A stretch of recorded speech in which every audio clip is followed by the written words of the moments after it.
যারা যারা আর্জেন্টিনাকে নিয়ে রুশ করতেছ আমি তাদেরকে বলছি, আরে ভাই, আর্জেন্টিনা শুরু থেকে শেষ পর্যন্ত একটা খেলাও হারে নাই, ফাইনালে এসে তারা হেরে গেছে। তো এত এত কিছু চিন্তা করার তো দরকার নাই।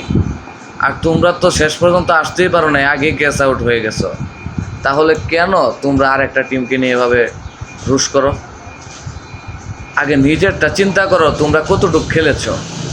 আরে ভাই, তোমরা তো শেষ পর্যন্ত আসতেই পারলা না, আর আর্জেন্টিনা শেষ পর্যন্ত আইসা ফাইনালে আইসা হারছে। আর হারাটা ওইটা একবার অস্বাভাবিক কিছু না, একটা গোলে হারছে। সো এত রুশ করার কিছু নাই, খেলার মধ্যে হার জিত আছেই, ঠিক আছে? দুইটা দল খেলতেছে, একটা দল জিতবে, একটা দল হারবে, এটাই স্বাভাবিক। এটা নিয়ে এত চিন্তা করার কিছু নাই।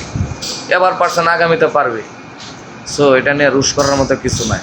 তো নিজের আগে চিন্তা করো, নিজেরা কী করবা। তোমরা চিন্তা করো তোমরা শেষ পর্যন্ত কীভাবে আসবা, ঠিক আছে?